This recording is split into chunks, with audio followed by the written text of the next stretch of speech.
बिस्मिल्लाहिर्रहमानिर्रहीम, अस्सलाम वालेकुम। मैं हूं आपका होस्ट चौधरी इरफान ज़हीर और आपको स्पोर्ट्स ऑन में वेलकम कहता हूं। नाज़रीन, पहला सेमीफाइनल अभी कुछ ही देर में शुरू होने जा रहा है और न्यूजीलैंड ने टॉस जीत के पाकिस्तान के अगेंस्ट बैटिंग का फैसला किया है। इस पर डिस्कशन करने के लिए मेरे साथ one and only the legend Naveed Hasan. अस्सलाम वालेकुम नवीद भाई। वालेकुम अस्सलाम। जी नवीद भाई, जिस तरह अभी प्री मैच हमने बात की, टॉस बहुत वाइटल रोल प्ले करता है और जो ऑस्ट्रेलियन कंडीशन है पूरी दुनिया से थोड़ी डिफरेंट है। इसमें जो स्टैट्स भी बताते हैं वो यही बताते हैं जो टीम पहले खेलती है उसके ज़्यादा चांस होते हैं जीतने के। तो ये कितना इंपॉर्टेंट उनके लिए फ़ायदा मंद हो सकता है न्यूजीलैंड के लिए? देखिए जी, ऑस्ट्रेलिया में ज़्यादातर जिन्होंने भी टॉस जीता उन्होंने बैटिंग की और स्पेशली आज सेमीफाइनल है और प्रेशर वाला गेम होता है किसी भी टीम के लिए। मैं पहले भी कह रहा था कि अगर पाकिस्तान टॉस जीता तो मेरे ख्याल से बैटिंग ही करते। सही। तो न्यूजीलैंड ने किया अब ये कि उन्होंने भी कुछ सोच के किया होगा कि ज़्यादा टोटल करें। अब पाकिस्तान को हमने यहाँ पे मैं इस नज़र से देखूँगा कि पाकिस्तान को बॉलिंग और फील्डिंग में बहुत मेहनत करनी पड़ेगी और इनको कम से कम रन पे रोकना पड़ेगा, क्योंकि फिर हमारा थोड़ा सा बैटिंग में भी जो हमारे मैं यही पूछना चाह रहा था कि ये एक डिसीजन के ओबियसली एक तो ये उनके माइंड में होगा कि हम बड़ा टोटल लगाएं और दूसरा उनको ये भी पाकिस्तान की वीकनेस का आइडिया हो रहा है कि पाकिस्तान ने अभी जब इस वर्ल्ड कप के अंदर चेज़ करते हुए अच्छे चेज़ नहीं किया, ख़ासतौर पे जो जिम्बाब्वे का मैच है, इवन बांग्लादेश जो लास्ट मैच हमने खेला उसमें भी थोड़ा सा हमने मुश्किल से ही चेज़ किया। तो आपको लगता है ये साइकोलॉजिकली होगा इम्पैक्ट पाकिस्तान के ऊपर? बिल्कुल, देखें जी, वो वर्किंग करते हैं। मैंने आपको पहले भी कहा था कि एक दूसरी टीम के सबके वो जितने भी बैट्समैन हैं, बॉलर्स हैं, उनके ऊपर उनकी वीडियोज़ देखते हैं, उनका जो पिछले मैच का स्टैट्स है वो देखते हैं। तो वो सारी चीज़ें मद्देनज़र रख के फिर वो एक प्लान करते हैं, टीम प्लान, जो हम गेम प्लान और टीम प्लान जिसको हम लोग बोलते हैं। डेफिनेटली उन्होंने वर्कआउट किया होगा और जो पाकिस्तान उनको उनकी हिस्ट्री भी ऑस्ट्रेलिया में वर्ल्ड कप में ऐसी है कि जिम्बाब्वे के खिलाफ 130 रन भी हमारे साथ चेज़ हो रहे थे। दूसरे मैच में भी हम लोगों ने बड़ी मुश्किल से किया। हारिस नीचे से तेज़ ना खेलता तो शायद वो भी मैच थोड़ा सा 19-20 हो जाता। बट क्रिकेट है, डेफिनेटली उन्होंने देखा है कि पाकिस्तानी टीम थोड़े से अंडर प्रेशर होती है। अगर बाबर आजम या रिजवान रन ना करें तो और मैं उम्मीद करता हूं कि अल्लाह करे जल्द से जल्द इनको आउट करें कम से कम रन पे। अच्छा, उस पर यही मैं आपसे अगला क्वेश्चन जानना चाह रहा था कि आपको क्या लगता है, आप ऑस्ट्रेलिया में काफ़ी खेले भी हो, कितना एक टोटल पाकिस्तानी बैटिंग लाइन के लिए पार आपको लगता है कि कन्वीनियंट होगा चेज़ करने के लिहाज से? आई थिंक 150 के अंदर अंदर होना चाहिए। ज़्यादा करवा दिया तो थोड़ा मुश्किल होगा, क्योंकि हमारी जो है ओपनिंग वो रन नहीं कर रहे। स्पेशली बाबर आजम 5 मैचों में उन्होंने इतने रन नहीं किए। तो मैं समझता हूँ कि 150 के अंदर अंदर हम पकड़ लेंगे तो पिच अच्छा होता है, क्योंकि स्पिनर उनके पास एक आ दिया है और दूसरा जो है वो पार्ट टाइमर है जी। तो फास्ट बॉलर को इतना जो है मैं समझता हूँ कि अगर हम लोग थोड़ा समझदारी से खेलें, जो उनके अच्छे बॉलर हैं उनको रिस्पेक्ट दे के खेलें तो तेज़ कर सकते हैं हम आराम से। अच्छा, थोड़ा सा बॉलिंग के वाले से भी बात कर लेते हैं। जैसे अब हम पाकिस्तानी टीम 4 पेस अटैक और 2 स्पिनर के साथ जा रही है, पूरा एक कंप्लीट पैकेज नज़र आ रहा है और मेरा मानना ये कि शायद दुनिया की सबसे बेस्ट बॉलिंग लाइनअप हमारे पास है। कोई हमें इसमें कमी नज़र नहीं आ रही अभी। क्या आपको लगता है कि पाकिस्तानी जैसे नसीम शाह और उसके साथ शहीन शाह अफरीदी के साथ ओबियसली अटैक के लिए जाएंगे? अगर एलन की, जैसे हम भी थोड़ी देर पहले भी हमने बात की, एलन एक ऐसा बैट्समैन है कि वो डेविस्टेटिंग किस्म की बैटिंग करता है, पावर हिटिंग बड़ी क्लीन करता है और ख़ास तौर पे वो पेस अटैक के ऊपर जिस तरह मिचेल स्टार्क के अगेंस्ट उसने हिटिंग की।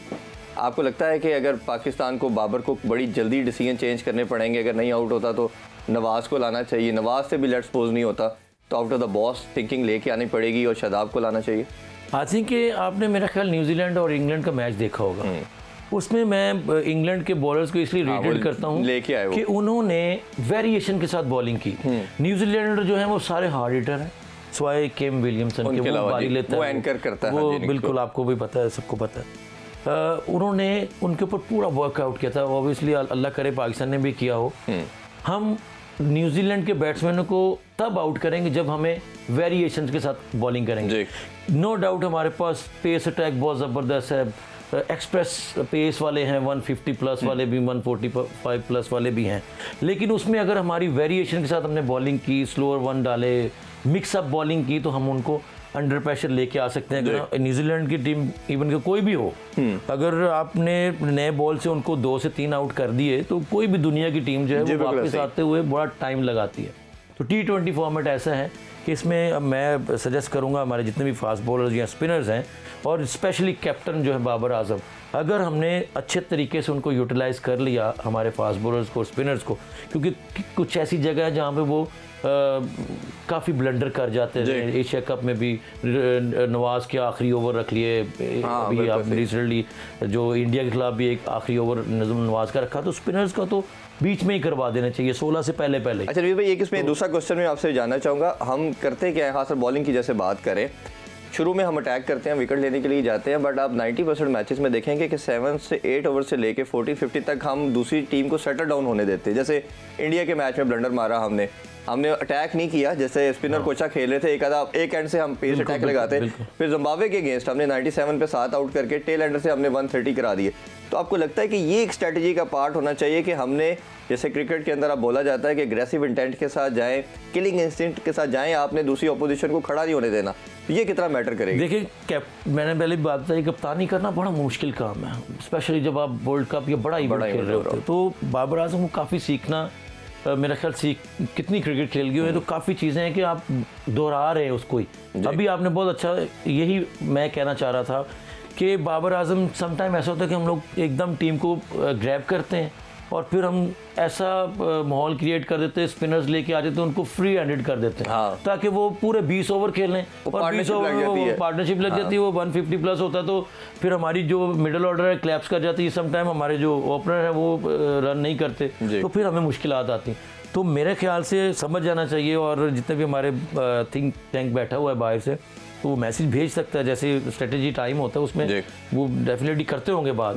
लेकिन किसी जगह पे ऐसा भी होता है कि कैप्टन, हमने भी बड़ी कप्तानी की, तो हम भी कहते हैं यार ठीक है हमें पता जो करना है, हम अंदर खेल रहे हैं, हमें पता, बाहर वालों को बहुत कम सुन रहे होते हैं। तो ये ऐसा एक मैच है, सब वर्ल्ड कप का मैच है, इसमें हमें बड़ी सोच समझ की कप्तानी करनी पड़ेगी, और जितने भी हमारे बॉलर हैं इनको बड़े अच्छे तरीके से यूटिलाइज़ करना पड़ेगा, और जितना ज़्यादा कम से कम रन पे हम उनको आउट कर लें तो हमारा फ़ायदा है। अच्छा, दूसरी एक और चीज़ हमने देखी, मैंने जो न्यूजीलैंड को बड़ा क्लोजली देखा, ये ख़ास तौर पे जब से केन विलियमसन कैप्टन बने हैं, ये बड़ी कैलकुलेशन के साथ क्रिकेट खेलते हैं, हर चीज़ का हिसाब लगा के। शायद इनकी हार्ड लक भी रही कि 2 फाइनल हार चुके हैं ये वर्ल्ड कप के, बट इनकी स्ट्रेंथ ये बता रही है कि जिस तरह की क्वालिटी क्रिकेट खेल रहे हैं, बड़ी कैलकुलेशन के साथ आते हैं। इनको गिराने का जो मैंने देखा तरीकाकार है कि आप इनके खिलाफ एग्रेसिव क्रिकेट खेलें। आप भी न्यूजीलैंड से बहुत खिलाफ खेले हुए हैं, आपको आइडिया है। आपको क्या लगता है कि हमें, जिस तरह बॉलिंग की बात की, बैटिंग के अंदर भी अगर हमने कंप्लेसेंट होकर खेलने की कोशिश की इनके साथ, तो इनके बॉलर भी आप पे ओवरकम करेंगे, आपको गिराएंगे, तो क्या स्ट्रेटजी बैटिंग के अंदर भी हमारी होनी चाहिए? बिल्कुल ऐसी एग्रेसिव क्रिकेट खेलनी पड़ेगी, और बड़े दिल से खेलना पड़ेगा, प्रेशर को हैंडल करना पड़ेगा। ये 3 चीज़ें बहुत अहम है अगर आपने इनसे मैच जीतना, क्योंकि वो आपसे मेंटली स्ट्रांग है, फिटनेस वाइज स्ट्रांग है, फील्डिंग बड़ी पावरफुल है उनकी, रन आउट करते हैं, बाउंड्री से थ्रो अच्छी है।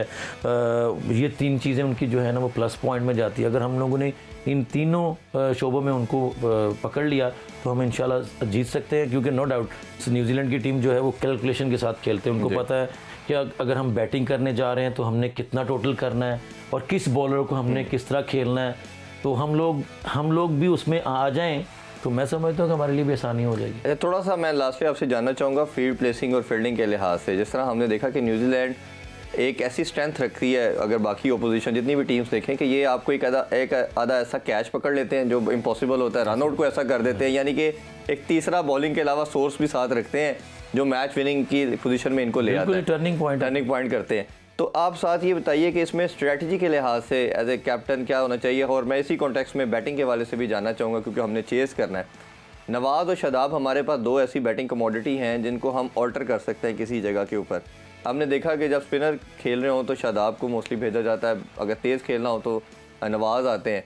तो आपको क्या लगता है कि इफ्तिखार और शान मसूद का नंबर जो है, इन चारों के लिहाज से मेरा बेसिक क्वेश्चन है आपसे, क्योंकि पहले 3 तो हमें पता है कि यही खेला जाएगा, तो आपको क्या लगता है कि इन चारों में से किसको ऊपर भेजना चाहिए, किसको वेट कराना चाहिए, उसमें आपका क्या एज ए क्रिकेटर? इरफान भाई, डिपेंड करता है कि सिचुएशन कैसी है, कितना हम चेज़ कर रहे हैं, और हमें रन रेट कैसा चाहिए, और हमारा स्टार्ट कैसा हुआ है जी।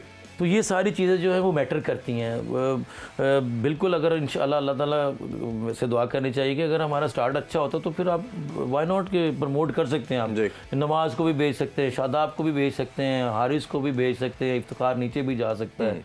तो ये चीज़ है कि उसने 2 50s भी की हुई हैं।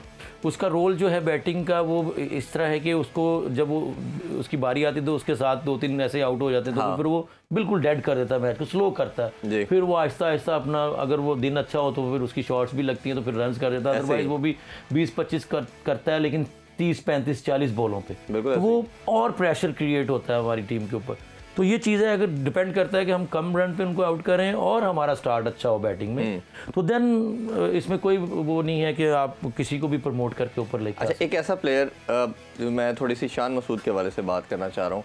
टेस्ट प्लेयर था, ग्रेजुअली उसने अपने आप को ग्रो अप किया, ग्रूम किया, ओडीआई में भी देखा, फिर अब ग्रेजुअली जिस तरह बहुत ज़्यादा मिडिल ऑर्डर पे एक साल से क्रिटिसाइज़ हुआ, तो मेरा ख्याल है कि मीडिया का एक प्रेशर है जिसको बोर्ड भी सस्टेन नहीं कर पाया, तो आपको कंपल्शन बन गई कि शान मसूद को चांस देना है। शान मसूद की जितनी भी हमने डेब्यू करने के बाद इंग्लैंड के अगेंस्ट इनिंग्स देखी, किसी में पाकिस्तान की विक्ट्री नहीं दिलवा सके, और समहाउ इनका स्ट्राइक रेट सेम बाबर या रिजवान की तरह का था। जब 3 प्लेयर एक जैसे हों तो आपको लगता है कि बड़ा टोटल नहीं कर पाते, और 2-3 50s इन्होंने की भी, वो पाकिस्तान मैच हार गया।